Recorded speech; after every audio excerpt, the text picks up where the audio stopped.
Ladies and gentlemen, today we stand at the crossroads of justice and morality, where science and ethics collide. Lethal injection, once introduced as a humane alternative to older execution methods, has become the most common form of capital punishment in the modern era. Originally designed to be quick and painless, it was meant to reflect society's progress, justice without cruelty. But the reality is far more complex. Across the world, especially in the United States, lethal injections have raised serious questions about their reliability, ethics, and effectiveness. The three-drug cocktail or single-drug procedures are often described as clinical, but repeated reports show botched executions, severe pain, and prolonged suffering. Beyond the technical issues, the moral debate continues. Should a civilized society take life at all? Is it justifiable to end a human being's existence under the banner of justice? Even medical professionals, bound by an oath to save lives, struggle with their involvement in executions. Modern-day lethal injection is not just a legal process. It's a mirror reflecting our values. It forces us to ask, are we seeking justice or revenge? Are we delivering punishment or perpetuating cruelty under the guise of humanity? As we look to the future, the world must decide whether lethal injection represents progress or a dark remnant of the past. True justice should not only protect society, but also uphold the dignity of human life, even in its final moments. The story of lethal injection begins not in a courtroom or a prison, but in a world where society was wrestling with questions of justice, cruelty, and modernization. For centuries, capital punishment had been carried out using methods that were anything but clinical. Hanging, the guillotine, the firing squad, and later, the electric chair and gas chamber. Each of these methods was seen, in its own time, as efficient and effective. Yet, over the decades, public perception began to shift. The cries of cruelty, the images of botched executions, and the moral discomfort that came with witnessing violent deaths pushed lawmakers and the public to seek a better way. The electric chair, once hailed as a marvel of modern technology in the late 19th century, quickly lost its luster. Instead of providing quick and painless deaths, it often resulted in horrific scenes. Smoke rising from the condemned's body, prolonged convulsions, and in some cases, multiple jolts of electricity before death was finally declared. The gas chamber was no different. It too was presented as a humane alternative, but soon revealed itself to be deeply flawed. Victims often gasped for air, their bodies writhing as poison filled their lungs. The sight of such suffering raised disturbing questions. If modern justice was about fairness, dignity, and order, why did its ultimate punishment look so brutal? It was in this context that the idea of lethal injection emerged. The goal was not simply to kill, but to do so in a manner that appeared clean, clinical, and merciful. Unlike a rope or a chair, an injection carried the symbolism of medicine, a medical procedure designed to put someone to sleep quietly and without violence. Proponents argue that society could retain the power of life and death without the blood, the fire, or the choking gas. Lethal injection was framed as a rational, civilized choice for a modern justice system. The earliest recorded proposals for lethal injection date back to the late 19th and early 20th centuries. Some physicians and reformers suggested that if executions had continued, they should resemble euthanasia more than torture. However, the idea did not gain real traction until the 1970s, when momentum grew for an alternative to the electric chair. In 1977, the U.S. state of Oklahoma became the first jurisdiction to adopt lethal injection as an official method of execution. The law was crafted by state legislators with the assistance of Dr. A. J. Chapman, Oklahoma's state medical examiner. Dr. Chapman recommended a three-drug protocol that would become the foundation of lethal injection in America. The process would begin with sodium thiopental, a powerful anesthetic designed to render the prisoner unconscious. This would be followed by pancuronium bromide, a paralytic agent that would stop all voluntary muscles, including breathing. Finally, potassium chloride would be administered to induce cardiac arrest. On paper, this sequence seemed perfect: unconsciousness, paralysis, and death, without the suffering seen in earlier methods. The introduction of lethal injection was revolutionary because it carried a sense of scientific legitimacy. The use of medical language, syringes, and sterile procedures reassured the public that executions would be more humane. For lawmakers, it provided political cover. They could defend capital punishment while appearing sensitive to human dignity. For prison officials, it offered a method that was less dramatic to carry out than strapping a person into a chair or chamber. The symbolism of a medicalized execution, the calm of a patient drifting into sleep, became central to its acceptance. Yet, even in its origins, contradictions were apparent. The very involvement of medicine raised ethical dilemmas. The Hippocratic Oath, sworn by doctors, binds them to do no harm. How could a profession dedicated to healing become intertwined with a system of killing? Many medical organizations, including the American Medical Association, soon issued clear statements prohibiting doctors from participating in executions. But this left prisons in a difficult position. They wanted the legitimacy of medicine without the practitioners themselves. Instead, non-medical staff, correctional officers with limited training, were often tasked with inserting 4 lines and administering drugs. From the beginning, lethal injection carried the paradox of being a medical act performed without medical hands. Internationally, the idea spread. China adopted lethal injection in the 1990s as an alternative to firing squads, presenting it as a modern advancement in its justice system. Other countries, including Guatemala and the Philippines, considered or experimented with the method. The global appeal lay in its image. It looked bloodless, efficient, and modern. To the outside observer, an inmate lying quietly on a gurney, eyes closed as if sleeping, seemed far less barbaric than the violence of previous executions. However, the very origin of lethal injection also reveals the deeper motivations behind it. It was never only about humanity. It was also about optics. By the 1970s, television and media coverage meant executions were no longer hidden. Graphic images of burning bodies in the electric chair or convulsions in gas chambers horrified the public. States feared that support for the death penalty itself would collapse unless executions looked less gruesome. Lethal injection offered the perfect compromise. The death penalty could continue, but in a way that appeared sanitized. The curtain could close on the spectacle of suffering, replaced by the quiet hum of medical equipment and the stillness of a gurney. This is where we see the true foundation of modern lethal injection, not as an invention born purely from compassion, but as a response to public relations and legal pressures. Lawmakers wanted to preserve capital punishment, and lethal injection was a tool that allowed them to do so. By marketing it as humane, they deflected criticism and maintained public support. Even in its early years, however, the cracks began to show. Reports emerged of botched procedures, IVs inserted improperly, drugs failing to work as intended, and prisoners visibly gasping or writhing before death. These failures revealed the fragility of the system's medical illusion. Unlike in hospitals, where anesthetics are carefully monitored, executions lack safeguards. There were no doctors overseeing the process, no equipment to measure consciousness, and no real accountability if something went wrong. Still, in its origin story, lethal injection was hailed as progress. It replaced older, visibly brutal methods with one that seemed clinical and restrained. For supporters of the death penalty, it allowed executions to continue under the banner of modernity. For critics, it raised a troubling question. Was this truly humane, or merely a more palatable mask of the same act of state-sanctioned killing?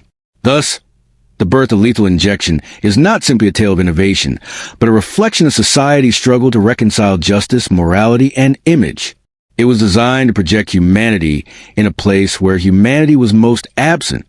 It was framed as an advancement, yet it carried within it the seeds of the controversies that would define its future.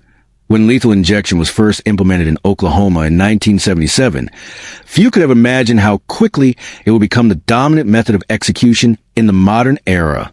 Within just a few decades, what began as an experiment in one state transformed into the primary means of carrying out capital punishment across much of the United States and in other parts of the world. This shift was not accidental. It was the product of legal changes, public perception, and a broader trend of modernizing justice systems. By the early 1980s, other states began to follow Oklahoma's lead. Texas, known for its frequent use of the death penalty, conducted its first lethal injection execution in 1982.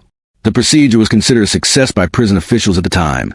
It appeared smooth, clinical, and free of the graphic horror associated with electrocution. This was exactly the kind of demonstration policymakers needed. If lethal injection could be carried out quietly, without visible suffering, it might preserve public support for executions even as opposition to the death penalty grew. By the mid-1990s, lethal injection had almost entirely replaced older methods in the U.S.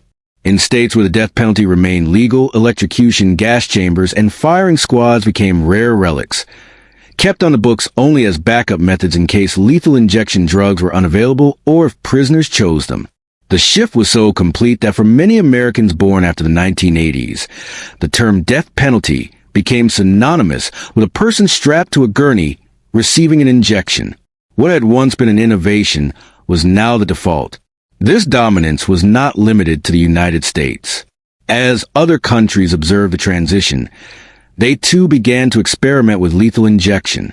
China introduced mobile lethal injection vans in the 1990s, presenting them as a more efficient and civilized replacement for firing squads. Guatemala briefly adopted the practice in the late 1990s. The Philippines included lethal injection in its laws during the same period. In each of these cases, governments echoed the language that had been used in the U.S. Lethal injection was more humane, less messy, and a sign that the justice system was in step with modern sensibilities. Statistics reflect this dramatic rise in prevalence. By the early 2000s, over 85% of executions in the United States were carried out by lethal injection. In states such as Texas, Florida, and Oklahoma, it became the near-exclusive method.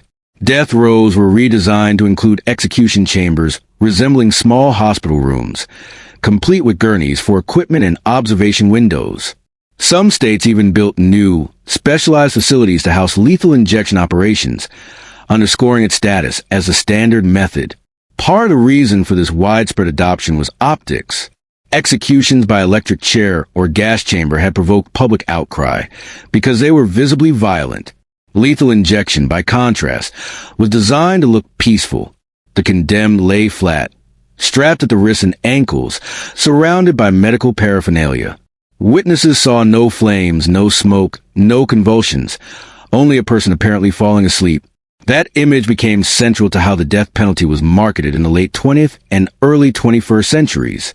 Another factor behind its prevalence was legal. After the U.S. Supreme Court reinstated the death penalty in 1976, after a 4-year nationwide moratorium, states had to ensure their methods complied with constitutional bans on cruel and unusual punishment. Lethal injection seemed like the safest legal option because it could be described as painless. Lawmakers were less likely to face lawsuits over injections than over electrocution or gas inhalation, both of which had extensive histories of botched procedures. Yet, the rise of lethal injection was also tied to the broader cultural moment of the late 20th century. The period saw a surge in trust for medical and scientific authority. Hospitals were becoming more sophisticated, pharmaceuticals more advanced, and medical technology more common in everyday life. Executions mirrored that trend, adopting the language and imagery of medicine to justify what was, at its core, an act of killing. This medicalization made the death penalty appear more palatable to a public increasingly uncomfortable with overt violence, but still supportive of harsh punishment. For the most serious crimes, its lethal injection became entrenched. Its procedures also evolved. Some states used the original 3-drug cocktail, devised by Dr. Chapman in Oklahoma. Others experimented with single-drug protocols, especially after shortages of certain pharmaceuticals emerged. The details of how drugs were administered varied from state to state, but the central ritual remained consistent. The inmate strapped to a gurney, the 4 lines inserted, the curtain drawn, and the witnesses watching from behind glass. Internationally, the prevalence of lethal injection took on different forms. In China, for instance, the government promoted it as both humane and efficient, emphasizing the use of mobile execution units, vans equipped to perform procedure on the move. This was presented as a technological innovation, a modern solution to carrying out justice in a vast country. In other nations, lethal injection was less about efficiency and more about image. It allowed governments to claim they were moving away from barbaric practices even while maintaining the death penalty. This modern prevalence also extended to the infrastructure surrounding executions. Prisons developed special teams to handle lethal injection protocols. Training programs were created to teach correctional officers how to insert IVs, mix drugs, and follow precise timelines. Some states adopted elaborate checklists to ensure the process appeared orderly and controlled. Even the language changed.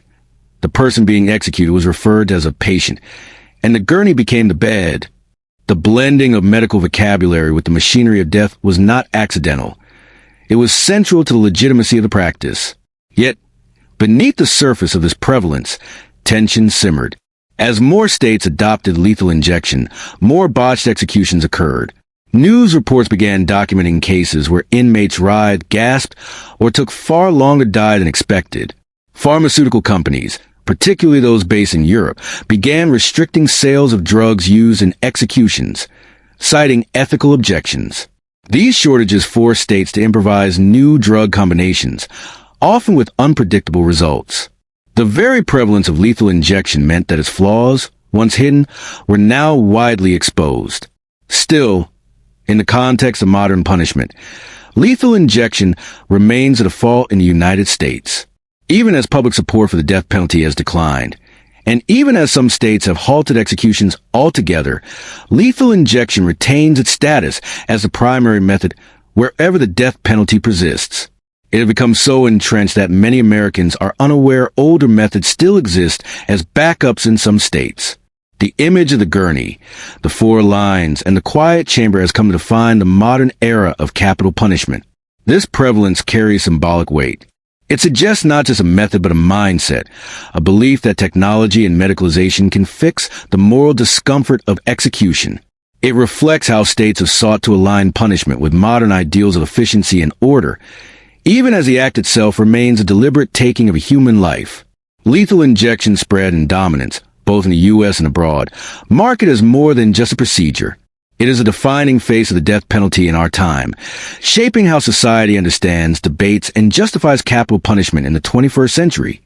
The procedure lethal injection is often portrayed as simple, quick, and clinical. In reality, it is a carefully choreographed process, part medical, part legal ritual, that has evolved over decades of use. Behind the image of a calm inmate lying motionless on a gurney lies a complex series of steps designed not only to cause death, but to maintain the appearance of order, control, and humanity. From the moment an execution date is set, the process begins with detailed preparation. Prison officials rehearse the procedure days or even weeks in advance, ensuring every staff member knows their role. These rehearsals are carried out with the same precision one might associate with a hospital operating room or military operation.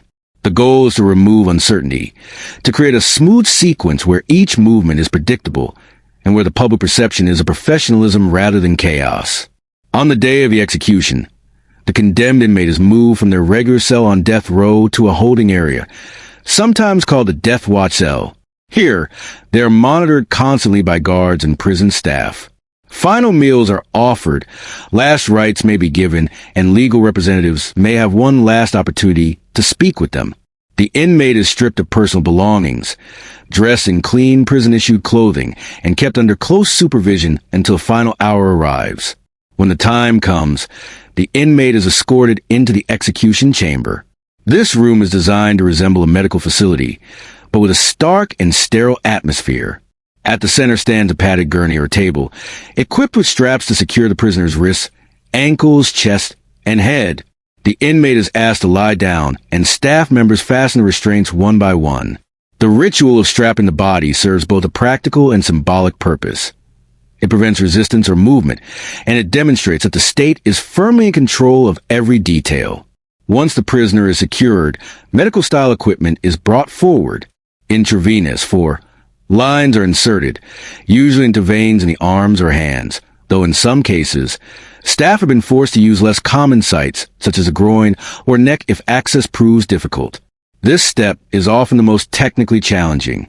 Unlike in hospitals, where trained doctors or anesthesiologists perform such tasks, executions are typically carried out by correctional staff with limited medical training. Inmates with collapsed veins, dehydration, or a history of intravenous drug use can pose serious difficulties. It is not uncommon for execution teams to spend long minutes, sometimes hours, attempting to locate a usable vein. When the IVs are in place, the tubes are connected to syringes or saline bags containing the drugs.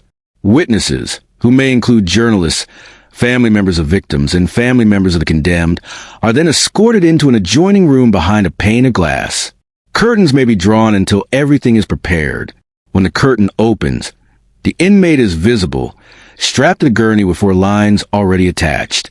At this stage, the warden or designated official reads the death warrant aloud, formally authorizing the execution.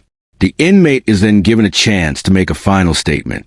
This moment, often emotional, is both highly personal and deeply symbolic. It is the prisoner's last opportunity to speak to the world before silence falls forever. Some use the moment to express remorse, others to proclaim innocence, and some leave words of anger or defiance. After the statement, the execution team begins administering the drugs. The original and most common protocol is the 3-drug sequence. The anesthetic, sodium thiopental, or an alternative sedative to this drug, is intended to render the prisoner unconscious, ensuring they do not feel pain from the subsequent injections. The idea is that the condemned will fall asleep peacefully without awareness. However, questions have long existed about whether the drug is always effective, particularly when administered by personnel without medical expertise. The paralytic agent, pancuronium bromide, or vecuronium, the second drug stops all voluntary muscle activity, including breathing. Once this drug is administered, the prisoner becomes completely paralyzed.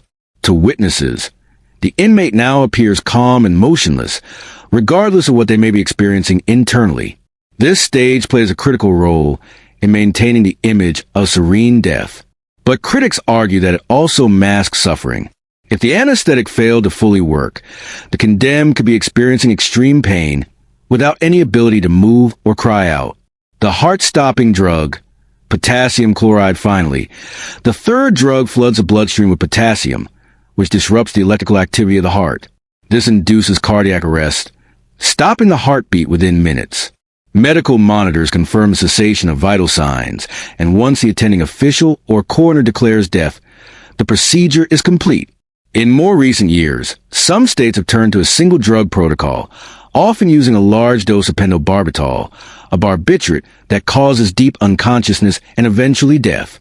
This shift came partly in response to shortages of drugs used in the original 3-drug cocktail, as pharmaceutical companies began restricting their use for executions. Supporters argue that the single drug method is simpler and less prone to error, while critics caution that its effectiveness is still uncertain, especially given the lack of medical oversight. The timeline of a typical execution by lethal injection usually spans about 15 to 30 minutes from the inmate's entry into the chamber to the official pronouncement of death. To observers, the process may seem calm, even clinical. The prisoner lies strapped in place. The drugs flow, and within minutes their eyes close, their chest stops moving, and their heart ceases to beat. The stillness creates an impression of peacefulness, reinforcing the idea that lethal injection is a humane form of punishment. Yet, beneath this surface calm lies immense controversy. The procedure depends on assumptions about drug effectiveness, staff competency, and the absence of pain, assumptions that have been repeatedly challenged. There have been numerous reports of inmates gasping for air, convulsing, or taking far longer than expected to die. In some cases, executions have stretched on for over an hour, as technicians struggle to find veins, or as drug combinations fail to work as intended. Each of these incidents undermines the image of lethal injection as a smooth, painless process. Beyond the physical procedure, the details of lethal injection are surrounded by secrecy. Many states refuse to disclose the identities of execution team members or the sources of their drugs, citing safety concerns. This lack of transparency makes it difficult for the public to know exactly how the process works or to verify its claimed humaneness. What is visible is only the final ritual, the restrained body, the 4 lines, and the quiet chamber. What happens behind the curtain, the preparation, the struggles, the uncertainties, remains hidden. The details of lethal injection procedure, therefore, represent more than just technical steps. They are a performance of power, a ritualized act meant to demonstrate control, order, and justice carried out with dignity. Every movement, from strapping down the prisoner to drawing the curtain, is part of a sequence carefully designed to convey legitimacy. To the state, it is the ultimate expression of authority. To critics, it is the ultimate mask, violence disguised as medicine, death disguised as sleep. While lethal injection was introduced to project an image of efficiency, modernity, and above all, humanity, its history is filled with failures that expose the fragility of this carefully constructed facade. These failures, commonly referred to as botched executions, are cases in which the process does not unfold as planned. Instead of quick and painless deaths promised by supporters, inmates sometimes suffer prolonged agony, gasping for air, writhing in pain, or clinging to life for far longer than expected. Far from being rare anomalies, these incidents have occurred with disturbing regularity, forcing the public to question whether lethal injection is truly humane, or merely a sanitized illusion of control. A botched execution can take many forms. Sometimes the four lines fail to deliver the drugs properly, either because of difficulty locating veins, or because the lines become dislodged during the procedure. In other cases, the drugs themselves prove ineffective, expired, contaminated, or replaced with untested substitutes when pharmaceutical companies refuse to sell execution drugs. And at times, the failure lies in human error, poorly trained staff, nervous executioners, or miscommunications in the chamber. Whatever the cause, the result is the same. Executions that last far longer than intended, causing visible suffering for condemned and deep unease among witnesses. One of the earliest high-profile examples occurred in 1985, when Stephen Morin was executed in Texas. Morin was a long-time intravenous drug user, and as a result, his veins were scarred and collapsed. Executioners struggled for nearly 45 minutes to find a usable vein, probing his arms and legs before finally inserting the four into his hand. Witnesses described the process as slow, awkward, and painful, undermining the idea that lethal injection was clean and straightforward. But Morin's case was only the beginning. Over the decades, dozens of executions have drawn headlines for their failures. In 2006, Angel Nieves Diaz was executed in Florida, but the four-needle passed through his vein into the surrounding tissue. Instead of entering his bloodstream, the lethal drug spread into his flesh. Diaz took more than 30 minutes to die, during which time witnesses saw him grimacing, clenching his jaw and attempting to speak. His body showed chemical burns at the injection sites. Florida officials later admitted the execution had not gone as intended, a chilling acknowledgement of the risks inherent in the procedure. Another infamous case occurred in 2014, when Clayton Lockett was executed in Oklahoma. Prison staff had great difficulty inserting the four-line and ultimately placed it in his groin. As the drugs flowed, Lockett began to convulse, writhe, and attempt to rise from the gurney. He groaned and spoke, clearly in distress. Witnesses reported that the scene was chaotic, with officials drawing a curtain to shield observers from what was happening. Lockett ultimately died of a heart attack more than 40 minutes after the execution began. The event sparked national outrage and renewed debate about whether lethal injection violated the Eighth Amendment's ban on cruel and unusual punishment. Just a few months later in Arizona, the execution of Joseph would provide another disturbing example. Would receive a two-drug combination that had not been extensively tested. Instead of die within minutes, would gasped and snorted for nearly 2 hours as 15 separate doses were administered. Witnesses described the sounds as horrific. Labored breathing that went on for what felt like an eternity. The execution was so prolonged that his lawyers attempted to intervene legally while it was still underway, filing emergency appeals to stop the process. By the time the courts responded, Wood was already dead. Cases like these reveal how fragile the procedure truly is. Unlike in a hospital, where anesthetics and sedatives are monitored by trained physicians with advanced equipment, executions take place in an environment of secrecy and limited oversight. The very medical professionals who might ensure the procedure works properly are often prohibited by their ethical codes from participating. This leaves prison staff, many of whom lack medical training, responsible for carrying out a procedure that is, at its core, complex and high risk. Botched executions also highlight the problem of drug availability. For years, states relied on sodium thiopental as initial anesthetic. But as pharmaceutical companies, particularly those in Europe, began refusing to sell drugs for executions, states scrambled to find alternatives. Some turned to pentobarbital, others to midazolam, a sedative not designed for deep anesthesia.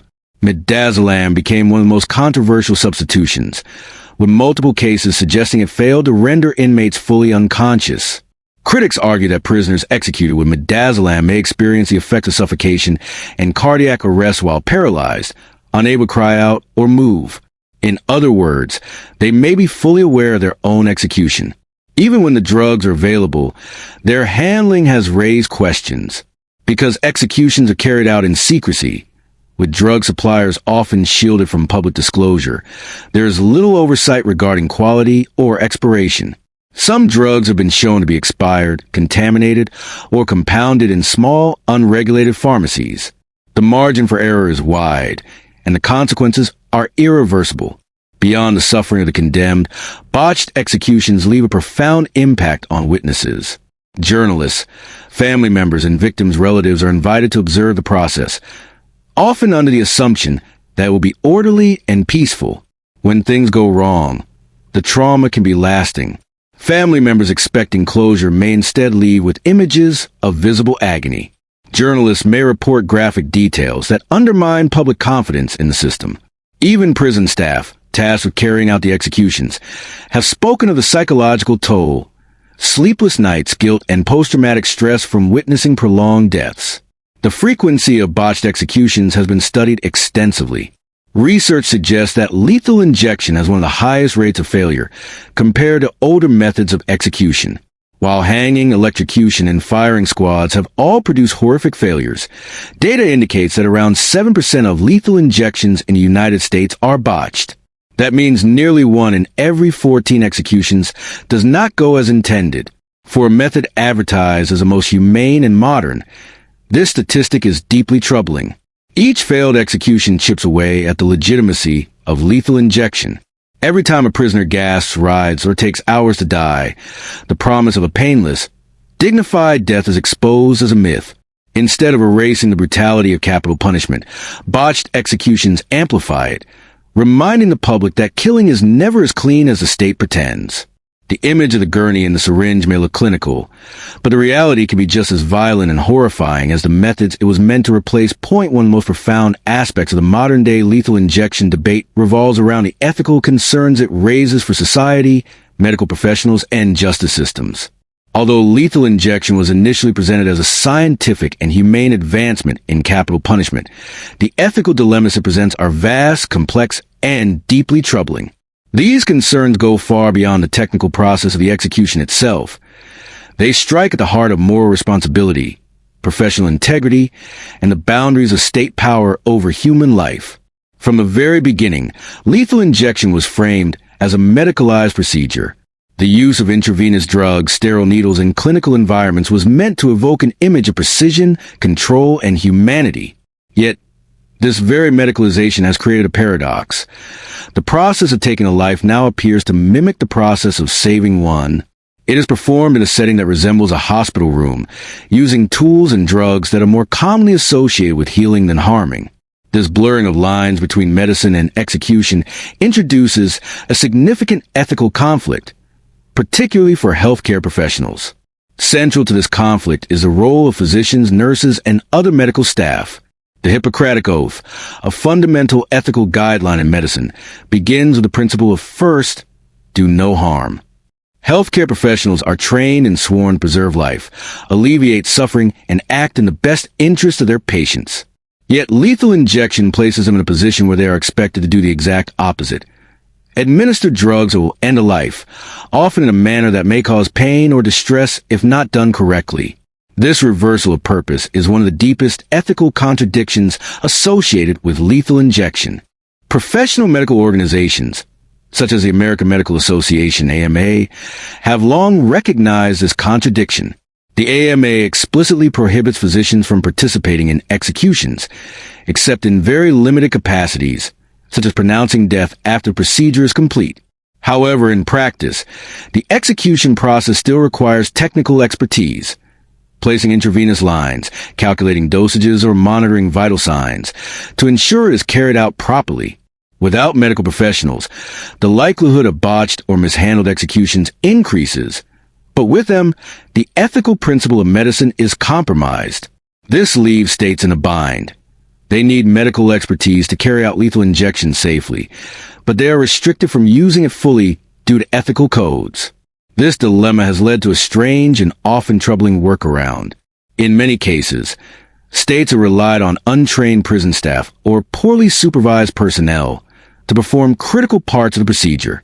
This lack of professional oversight can result in complications such as difficulty finding veins, incorrect dosages, or the use of drugs that do not act as intended. Such failures directly contribute to the high number of botched executions that have made headlines in recent decades. In other words, ethical constraints on medical participation, though necessary, have indirectly increased the risk of suffering during executions, raising yet another ethical issue about whether the state can truly carry out lethal injections in a humane way at all. Another ethical dimension of lethal injection is its deceptive appearance of being clean and painless. By cloaking executions and medical procedures in sterile environments, the state presents the act of killing as clinical, orderly, and even compassionate.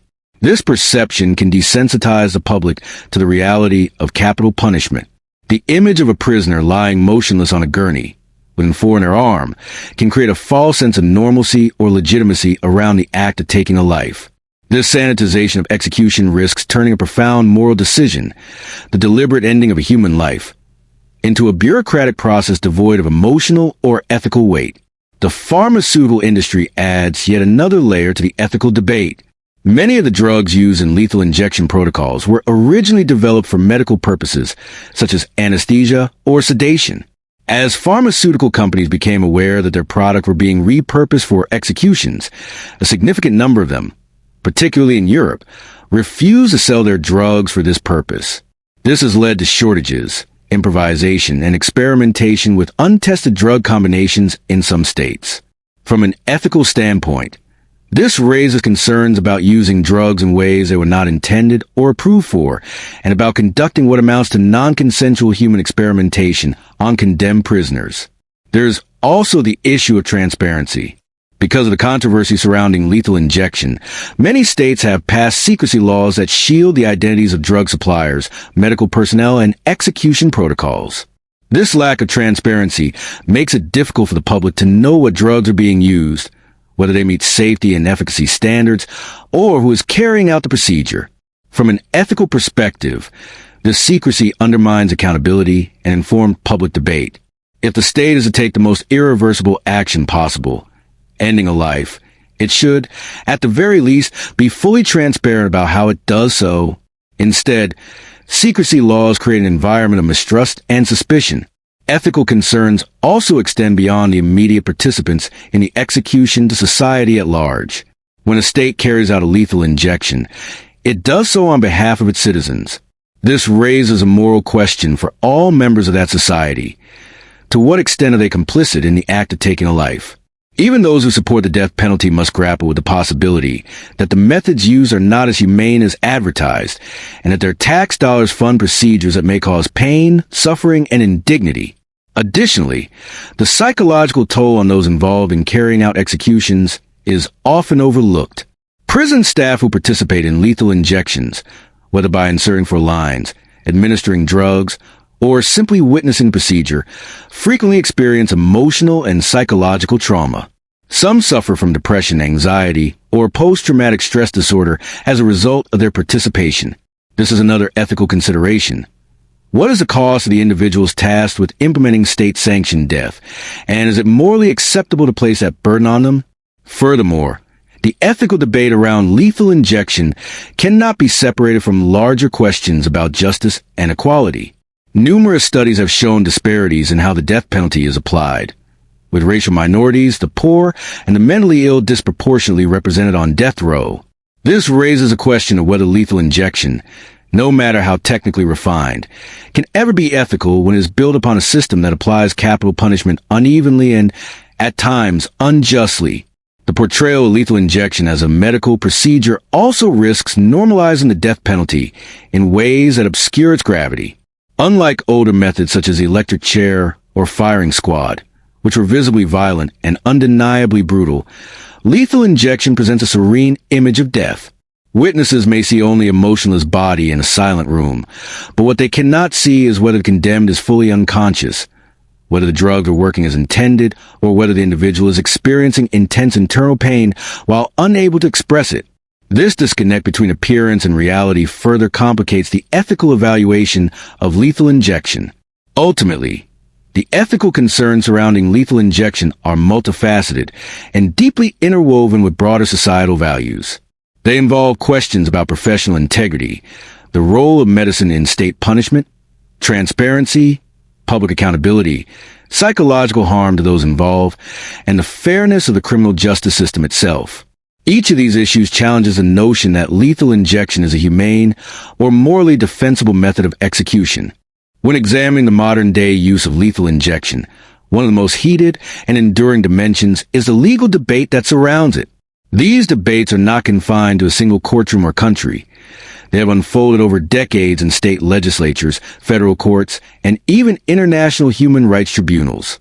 The central legal question is deceptively simple.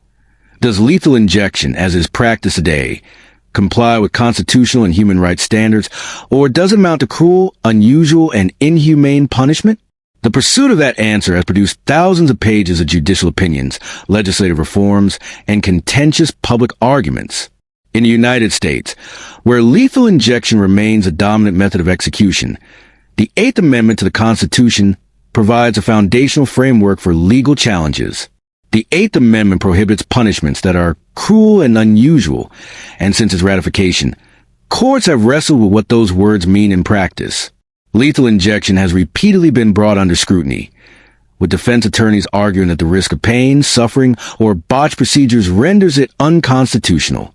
Meanwhile, states have defended lethal injection as a controlled and relatively humane method of carrying out capital punishment. This legal tug-of-war has shaped not only the procedures themselves, but also the broader discourse around the death penalty. One of the most influential cases in this debate was Bays v. Rees, 2008, where the U.S. Supreme Court considered whether Kentucky's three-drug lethal injection protocol violated the Eighth Amendment. The court ultimately upheld the method, ruling that the possibility of some risk of pain did not render the procedure unconstitutional. Chief Justice John Roberts, writing for the plurality, stated that the Constitution does not demand the elimination of all risk of pain, but only prohibits methods that present a substantial risk of serious harm. This decision set a precedent that made it significantly more difficult for inmates to challenge execution methods. Yet, the ruling also left the door open to future challenges if credible evidence emerged that specific drug combinations or practices posed unacceptable risks. Legal debates intensified again with the rise of drug shortages. As pharmaceutical companies, particularly those in Europe, began restricting the sale of drugs intended for executions, states were forced to improvise with new drug combinations. This gave rise to another landmark case, Glossop v. Gross, 2015. In this case, the court reviewed Oklahoma's use of midazolam, a sedative that critics argue did not reliably render inmates unconscious before the administration of paralytics and heart-stopping agents. Despite strong evidence of botched executions involving midazolam, the court ruled in favor of the state, holding that the inmates challenging the protocol had not identified a known and available alternative that was significantly less painful. This decision was controversial not only for its outcome, but also for shifting the burden of proof onto prisoners. Instead of requiring the state to prove its method was humane, the ruling required prisoners to propose a safer alternative, an almost impossible standard given the secrecy surrounding execution protocols and drug sources. The secrecy laws themselves have become another central issue in the legal debate. Many states have passed statutes that shield the identities of drug suppliers, execution teams, and even the exact chemical compositions of the drugs used. Proponents argue these laws are necessary to protect suppliers from harassment and to ensure executions can proceed without disruption. Opponents, however, contend that such secrecy violates the principles of transparency, accountability, and informed public oversight. Legal challenges have argued that secrecy laws deprive inmates of their constitutional right to due process, as they cannot effectively challenge a method of their execution without knowing what substances will be used. Several courts have grappled with this question, sometimes siding with states, other times issuing rulings that force disclosure. Another dimension of the legal debate is whether lethal injection violates not only U.S. constitutional standards, but also international human rights norms.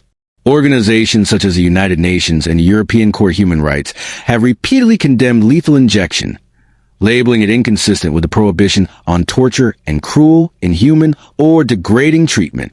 Countries that have abolished the death penalty often refuse to cooperate with states that use lethal injection, further fueling disputes over drug importation and supply chains. These international pressures have occasionally been raised in domestic courtrooms, with defense attorneys arguing that the United States is out of step with global legal standards. The legal battles over lethal injection also intersect with broader challenges to the death penalty itself. In many instances, arguments against lethal injection serve as a proxy for larger moral and legal debates about whether the state should have the power to execute at all. Attorneys often use procedural challenges as a way to delay executions, buying time to pursue appeals on guilt, innocence, or sentencing.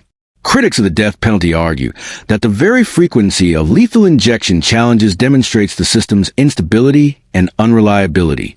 Proponents, by contrast, view these challenges as obstructionist tactics designed to undermine lawful sentences. Botched executions provide yet another source of legal fuel. Cases in which inmates have visibly suffered, gasping for breath, writhing in pain, or taking far longer than expected to die, have led to a surge of litigation. Defense attorneys cite these cases as evidence of systemic flaws, while states often dismiss them as isolated incidents. Courts have been forced to determine whether such incidents represent constitutional violations or unfortunate, but permissible risks inherent in carrying out executions. The subjective nature of what constitutes unnecessary suffering makes these determinations exceptionally complex, leading to inconsistent rulings across different jurisdictions. The question of medical involvement in executions also generates legal complications. Because professional medical associations restrict participation, states often rely on unqualified personnel, which in turn increases the likelihood of errors. Legal challenges have argued that the use of untrained staff further heightens the risk of cruel and unusual punishment. At the same time, courts face a paradox. Mandating professional medical involvement will resolve some of the technical issues, but would force doctors and nurses into roles that violate their ethical codes. This tension underscores how the legal debates over lethal injection are intertwined with ethical and professional dilemmas. Another legal layer involves state experimentation with alternative methods. As lethal injection becomes increasingly difficult to administer due to drug shortages and legal challenges, some states have authorized or considered reviving methods like the firing squad, nitrogen hypoxia, or the electric chair. Each of these methods raises its own constitutional questions, and the courts have had to consider whether moving away from lethal injection makes executions more or less legally defensible. Ironically, while lethal injection was once seen as the most humane option, some courts and legislatures now suggest that older methods may be more reliable and therefore less constitutionally problematic. The appeals process in lethal injection cases further illustrates the depth of the legal debate. Inmates facing execution often file multiple last-minute challenges, arguing that the specific drugs, procedures, or personnel involved in their case create a unique risk of unconstitutional suffering. These appeals frequently go up to the U.S. Supreme Court, where stays of execution may be granted or denied mere hours before the scheduled death. The unpredictable outcomes of these appeals reflect the unsettled nature of the law in this area. For every case in which the court intervenes, there are others where it allows executions to proceed, even amid significant doubts about the method. At the heart of these legal debates lies a fundamental tension: how to reconcile the state authority to carry out executions with constitutional guarantees of human dignity and protection against cruelty. This tension ensures that the legal questions surrounding lethal injection are unlikely to be settled permanently. Instead, they continue to evolve with each new drug protocol, each botched execution, each secrecy law, and each shift in public opinion. When we talk about lethal injection, it is important to step beyond the borders of the United States and examine how the world at large views, debates, and reacts to this form of capital punishment. While it is often described as a modern and supposedly humane method of execution, the global perspective on lethal injection is anything but unified. Across continents, the practice is surrounded by questions of legality, morality, practicality, and human rights. What emerges is a deeply divided picture, where some nations still cling to the death penalty, while the majority of the world has turned away from it, often condemning lethal injection as outdated, cruel, and inconsistent with evolving standards of justice. Globally, the landscape of the death penalty has shifted dramatically over the last half-century. In the mid-20th century, executions were a routine part of legal systems across Europe, Asia, Africa, and the Americas. But since the 1970s, a powerful abolitionist movement has transformed the global outlook. Today, more than two-thirds of the world's countries have abolished the death penalty in law or practice, meaning either they have formally banned executions or they have not carried them out for decades. In this new global reality, lethal injection stands out as a practice increasingly associated with a shrinking number of countries, particularly the United States and China. The United States is perhaps the most prominent user of lethal injection, but it is far from alone. Countries such as China, Vietnam, and Thailand have also adopted lethal injection as their primary method of execution. China introduced lethal injection in the 1990s as an alternative to firing squads, and has since become widespread.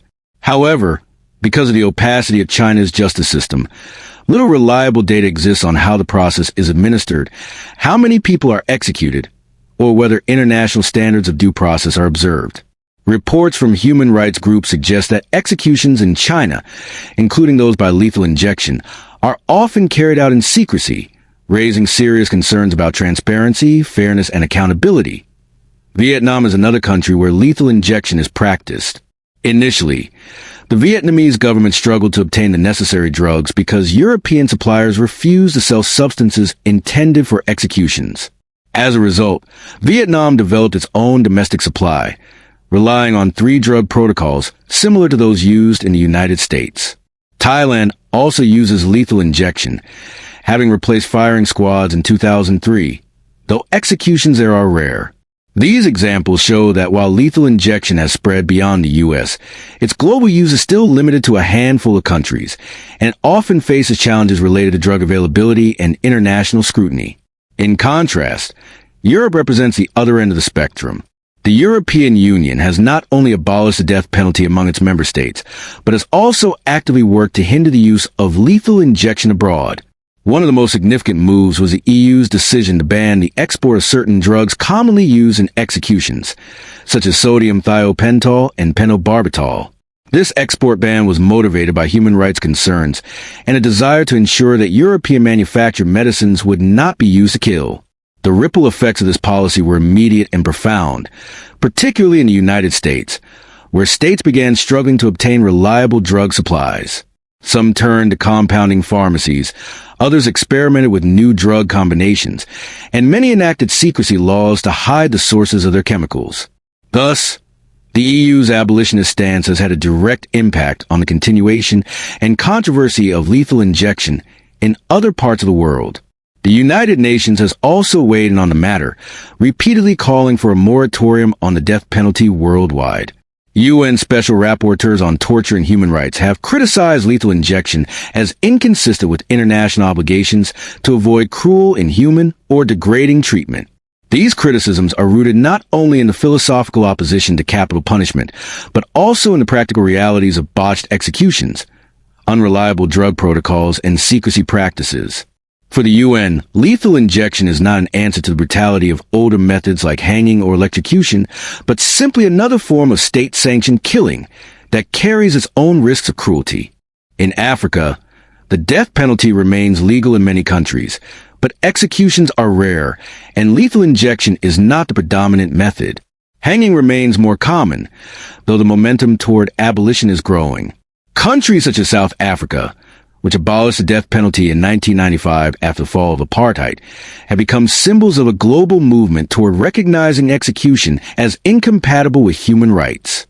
In the Middle East, Executions remain widespread, but lethal injection has not been the chosen method. Instead, countries like Saudi Arabia and Iran rely on beheading, hanging, or shooting. In this context, lethal injection is seen less as a regional practice and more as a Western-imported method associated primarily with the United States and part of Asia.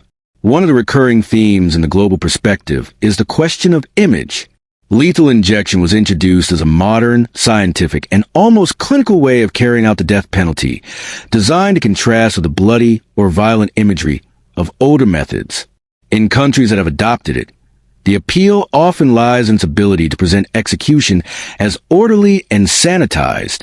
Yet globally, this very image has come under criticism. Human rights groups argue that lethal injection's sterile appearance masks the reality of suffering and undermines honest public debate about the death penalty.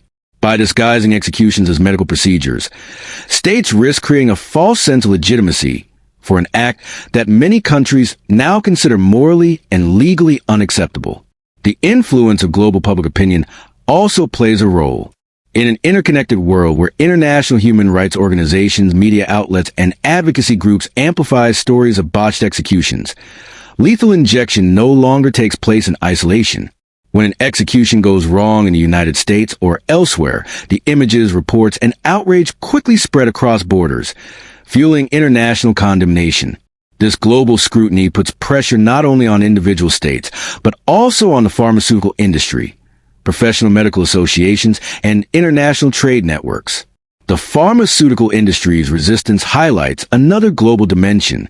European drug manufacturers have taken strong ethical stances against the use of their products in executions, reflecting both legal restrictions and corporate commitments to human rights. This has forced countries that use lethal injection to scramble for alternatives, sometimes leading to questionable or experimental drug cocktails.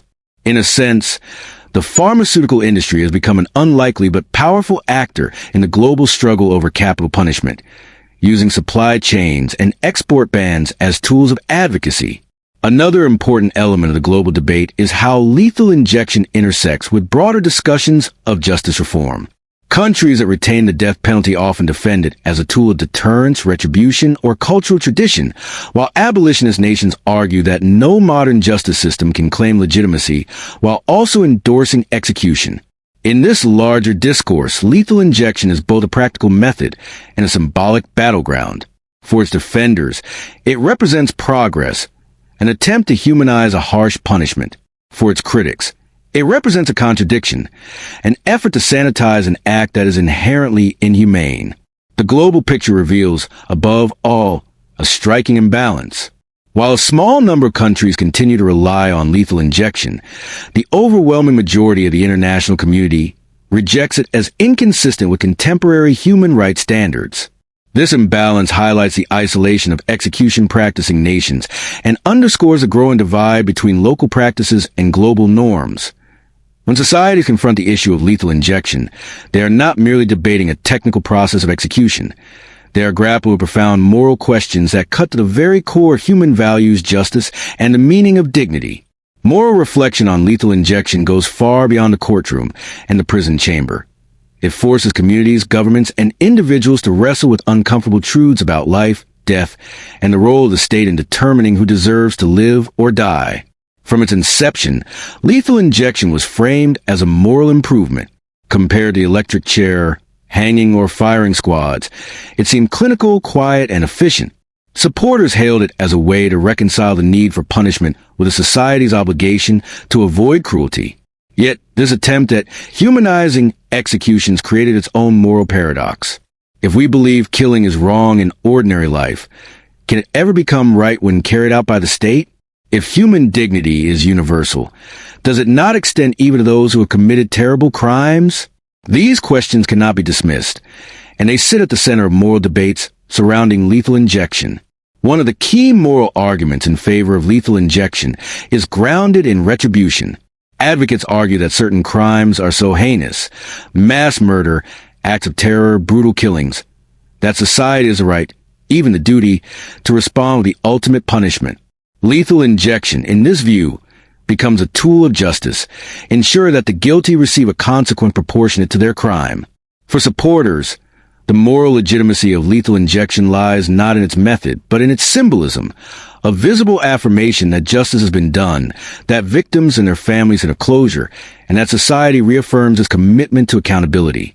But the counterargument raises even deeper moral concerns. If justice is about fairness, proportionality, and the protection of society, does it truly require the deliberate taking of a life? Many philosophers and theologians argue that the death penalty, no matter the method, represents vengeance rather than justice. It satisfies a desire for retribution, but does little to heal, prevent future crimes, or elevate moral values. From this perspective, lethal injection becomes a way of disguising revenge in the language of law.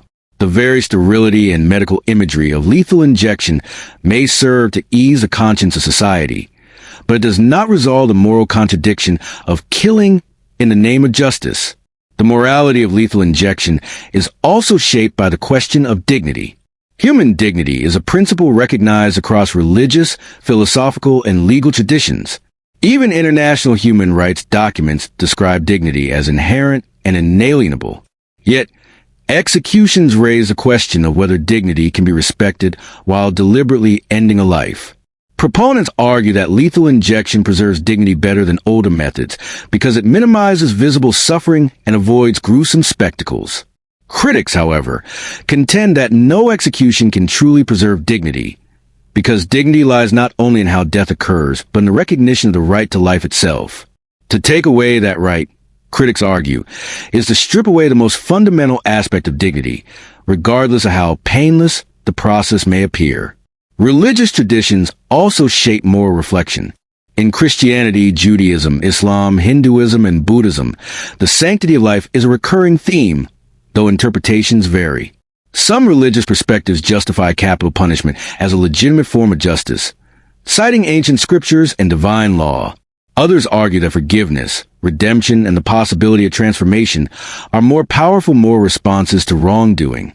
Within Christianity, for example, there are ongoing debates between those who cite an eye for an eye and those who emphasize Christ's message of forgiveness and the sanctity of every human soul. Similar divides exist in other faiths, highlighting the complexity of moral reflection across cultural and spiritual traditions. Another layer of moral questioning concerns the possibility of error. No justice system is perfect, and history has shown that innocent people can be sentenced to death. The finality of lethal injection eliminates any chance of correcting a wrongful conviction. From a moral standpoint, the execution of even one innocent person raises immense concerns about the legitimacy of the practice. Supporters of the death penalty may argue that such cases are rare, but critics contend that even a small risk of wrongful death makes executions morally indefensible. The moral weight of executing the innocent cannot be erased by appeals of deterrence or retribution. It stands as a permanent stain on the conscience of society. The issue of suffering also permeates moral discussions. While lethal injection was intended to avoid cruelty, reports of botched executions have revealed disturbing scenes of prolonged pain, failed sedations, and visible distress. This raises the question: if society insists on carrying out executions, does it bear the moral responsibility of ensuring absolute certainty of a painless death? And if such certainty is impossible, is the act itself inherently immoral? Here, the question of intention collides with outcome. Even if states intend to provide a humane process, the reality of suffering undermines the moral justification. Moreover, moral reflection must account for the psychological and social effects of lethal injection. Execution does not happen in a vacuum. It affects prison staff, medical personnel, judges, jurors, and the families of both victims and offenders. Correctional officers tasked with preparing prisoners for death or pressing the final button often suffer emotional trauma and moral injury. Families of victims may find that executions do not bring the closure they hope for, while families of the condemned experience grief, shame, and loss. All of these ripple effects complicate the moral picture. Is it ethical to impose such burdens on people who are not guilty of the crime, simply because the state chooses to carry out capital punishment? The global moral discourse adds another dimension. In much of the world, lethal injection, and the death penalty more broadly, are seen as relics of a more violent past. Countries that have abolished capital punishment often frame it as a moral victory, a step toward recognizing universal human rights. In this global context, nations that continue to use lethal injection must justify themselves not only to their citizens, but to the wider international community. This creates a moral divide. On one side, societies that view capital punishment as incompatible with modern values. On the other, those that see it as a necessary part of justice. This divide reflects broader philosophical questions about whether morality is universal or culturally relative. Finally, the very act of reflection itself is part of the moral process. Every time a society debates lethal injection, it is forced to ask fundamental questions. What is the purpose of punishment? Is the goal to deter crime, to protect society, to rehabilitate offenders, or to exact revenge? Can a state uphold moral authority while carrying out acts of deliberate killing? These are not abstract questions. They are lived realities that shape the identity of societies, the legitimacy of governments, and the conscience of individuals. In the end, the story of lethal injection is not just about the mechanics of death. It is about what kind of society we want to be. Once hailed as a progressive, painless, and scientific solution, it has instead exposed the cracks in our justice system and raised profound questions about morality, ethics, and human dignity. It asks us to confront whether the state should possess the power to take life, especially through a method that continues to generate pain, controversy, and division. For some, lethal injection is justice served, closure for victims, and a safeguard for society. For others, it is an outdated remnant of vengeance, a cycle of violence disguised in sterile medical procedure.